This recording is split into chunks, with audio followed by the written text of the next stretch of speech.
The year is 1897, the year that recorded the fall of a great empire, the defeat of a king, cry of the people, and the movement of the rare and priceless artifacts. You must have heard the tale. A tale short but stays forever in the heart of any that seeks to know. This is a documentary of the Benin Massacre.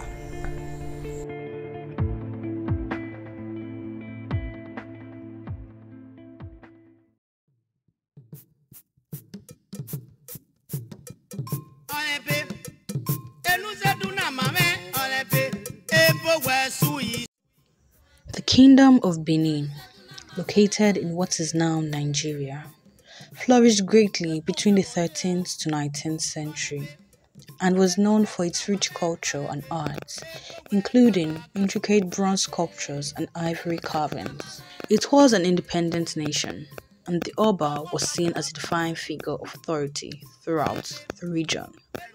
The British sought greatly to arrive in Benin and establish a relationship with the kingdom, and in the late 1800s, British traders began to arrive on the coast.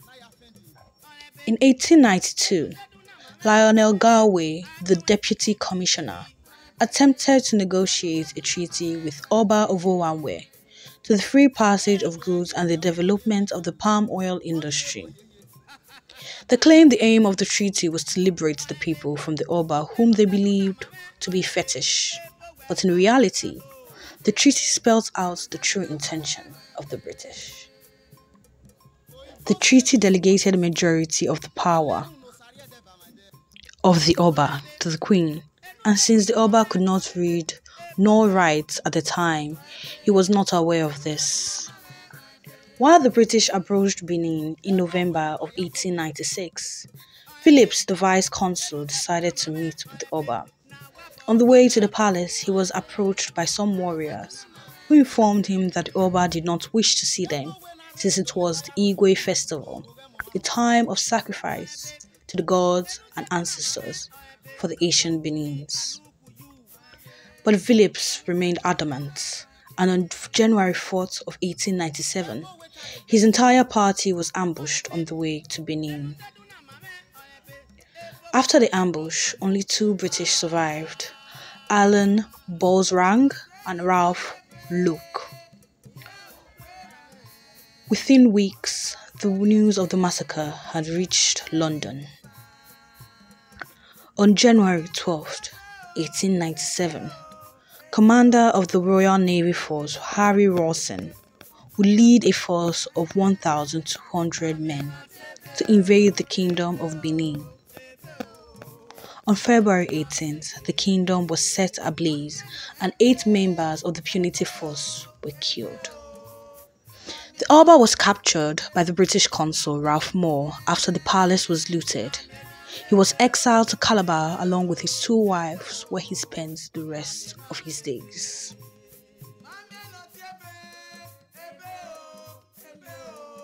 During an interview with Chief Uponwansa Kelvinson, he was able to talk about the aftermath and the effects the massacre had left on the Benin Kingdom. Here is what he had to say. Invasion 1897. That invasion 1897 made Oba Ovonramwen the last independent king of Edo as a sovereign nation. We used to be very independent. Now we have been cut-sized to like 7 local governments. Now, negatively, we are called minority. Whereas, if that invasion had not taken place, let me bust your bubble a little bit. Do you know far to Onitsha is Benin? Are you aware? You're from East. Onitsha, Agbo, Iseluku, Warri, Aganibode, Ondo, right? Then Republic of Benin.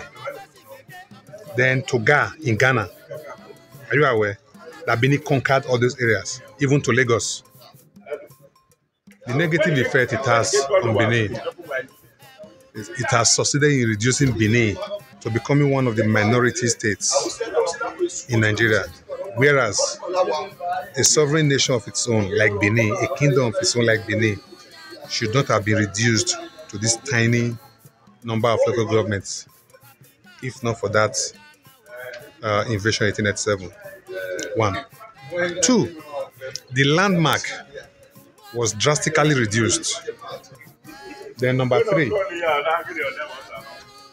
the evolution of Benin started from Idu to Igodo, from Igodo to Edo, stuff like that. Okay.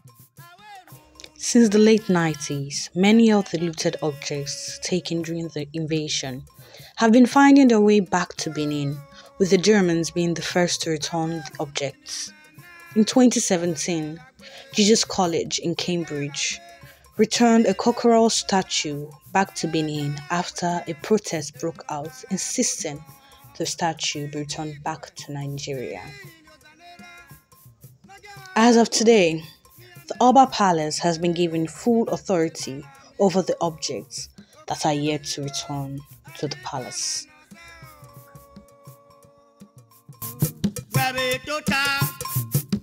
Omugui,